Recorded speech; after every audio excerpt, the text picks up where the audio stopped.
And now from our studios in downtown Winnipeg, it's time for 107 Live. Every year, young musicians from across the country audition for the opportunity to play and perform with the National Youth Band, the flagship project of the Canadian Band Association. This year, NYB takes place in Manitoba, with a gala concert in Winnipeg on May 10th. To learn more about the experience and to hear a little bit of the talent involved, I'm joined by two past participants, Noah Bailis and Matty Guidry. Hey guys, welcome to Classic 107. Hello.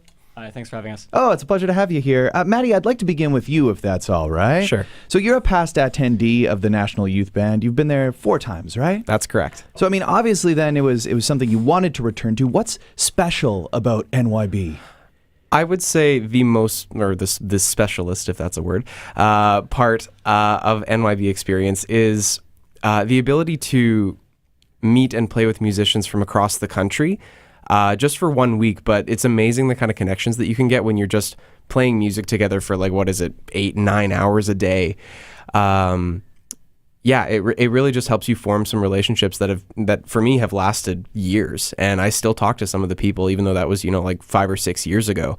Talk to the people that I met on these particular trips. Not only that, but get to make some high level music as well. That's pretty cool. Yeah, I mean, it is the power of music, and spending 8 hours in a room practicing with people really forges some pretty strong bonds. And so you keep up your relationship with the people that you hung out with years ago. Mm-hmm. Yeah. Well, I mean, with some of them, it's easy. The first year that I did it was 2012, which was the last time that it was here, actually. And about 1/3 of the ensemble was from Manitoba. Now, usually we have, it was about a half, actually, at that point. Wow. But typically Manitobans take up about 1/3 or a half of the ensemble. So a lot of the people that I participated with in that band, we hang out all the time here. We have board game nights and stuff like that, and sometimes we get together and play. Well, you mentioned that there's a good contingent from across the country, with the NYB taking place in different parts of the country each year. Your first year was in Winnipeg. Where else did you get to participate in NYB? Second year that I did it was in Nova Scotia and New Brunswick. We kind of toured around the Maritimes area.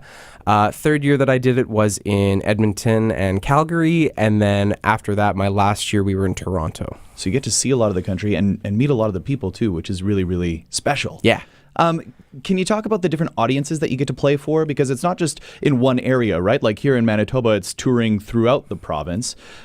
Seeing the country and performing this music, what kind of feedback did you get from people? Yeah, so the audience really varied depending on where we were. NYB, a big part of it is community outreach, especially for younger students. You want to bring awareness to the fact that you can continue playing, that you can play at a high level. So we would often be playing in, gyms and high schools and stuff like that, playing just for the local student bodies. And the qualities of the gym sort of varied depending on the thing. Some of the times we got to play in nice halls for the schools, but, whatever it was. Anyway, so we had, students that we were playing for. Sometimes we had sort of general public were invited to some of the concerts. I remember specifically this one that we did in Toronto where we were at a senior's home. I think no, it was not a senior's home, but it was a senior community band that we were playing with. Oh, that's awesome! And it was sort of like a joint concert where they took the first half, and we were just invited to sit in with their ensemble and sight read some of their music during their performance, and it was a ton of fun.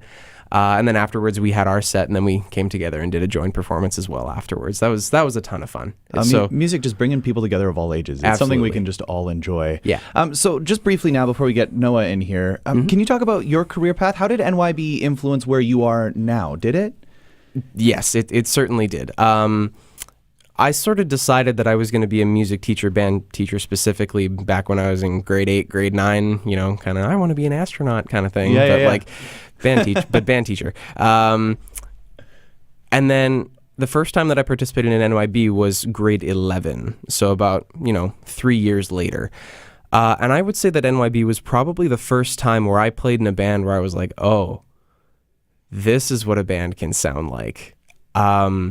And that sort of inspired me to take it to the next level as far as what I was expecting from myself and what I could learn to expect from bands that I would play with or conduct or whatever it may be. But also sort of the emotional, relational part of it as well. Because, like I said, you just in that short week you can form these wonderful connections. Now imagine what happens if you work with kids for an entire year. Like what kind of connections can you have with that? So yeah, it was really formational for me to be a part of this ensemble. Oh, that's absolutely excellent. Noah, let's get you in here. You're at a different stage than Matty, right? Finishing up high school, you're at the other end of things, and so NYB is for youth musicians between ages 16 and 22. Last year was your first year at NYB, right? Yes, it was. And then you're heading back for a second. Would you mind talking about the audition process? Like, how does one get involved with NYB? Well, I think it was my private teachers that turned me on to the idea of doing this audition. But I definitely had been hearing good things, and I definitely wanted to try my hand at it. So I actually it was a great learning experience putting together that audition. I spent a lot of time on it. I put in a lot of hours just doing take after take after take, trying to get the perfect audition. I mean, it doesn't exist, but I definitely put a lot of effort into that audition, and I put a lot of effort into it again. And there's something to be said for that as an educational experience. Just putting in your everything on this recording. So yeah, I can sum up the audition process as just being very perfectionist oriented, and a lot of time spent just in the basement again and again and again. Yeah. But to me, I think what you're speaking to is just the caliber of the musicians who are auditioning for the NYB process. And I mean, like Matty just touched on it. It's bringing together some of the best young talent to perform in the premier youth wind ensemble. Once you get there, though, what kind of repertoire do you get to play? Oh, it's very interesting repertoire. I remember last year we got to try just playing music that I know I probably would never have gotten to touch had I not been a member of National Youth Band. So, longer works and, not as traditionally oriented, I guess, like if that's the term. But I know we got to do music by Peter Meakin last year. He's a great composer. I've performed a few of his works now.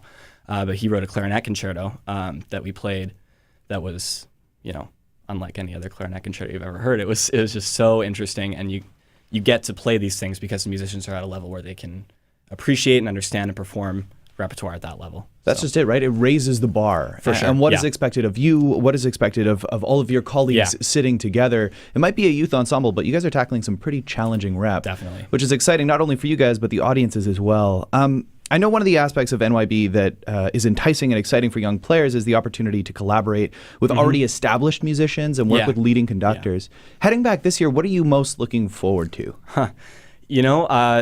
The more I think about it, like just having this community of like National Youth Band that I got to experience in Montreal last year in my home city, like bringing that here, that'll be a first for me. And there's going to be people from all over Canada. We're going to get to have them experience Winnipeg and, get to interact with our community, which, means the world to me, and have that kind of get to mix with the National Youth Band community, which also is just fantastic. So I'm excited to see that. Yeah, it's all kind of coming together. For sure. Having some family, some friends in the audience, that's got to be possibly, special. Yeah. Well, I trust they'll see. I trust that they'll enjoy seeing you up there. You brought your trumpet with you. Sure did. Would you mind playing a little bit? I would love to. And what are we going to hear just before you make your way over there? I'm going to play the Du Stille Etude by Theo Charlier, and it's great. It's a staple in trumpet repertoire, and it's one that I really enjoy. So. All right. Well, you set up over there. I've been in conversation with Matty Guidry and Noah Bailis, and now live in the Classic 107 studio, some playing by Noah.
live in the Classic 107 studio, the playing of Noah Bailis, one of the participants in this year's National Youth Band of Canada, which takes place in Manitoba. The gala finale, which features the Winnipeg Wind Ensemble, is on Friday, May 10th, 7:30 at MBCI, Jubilee Place Auditorium. For more information, you can visit canadianband.org or head to classic107.com and click on the events tab. From our studios in downtown Winnipeg, you've been listening to 107 Live, Classic 107's Intimate Concert Series, the soundtrack for your life.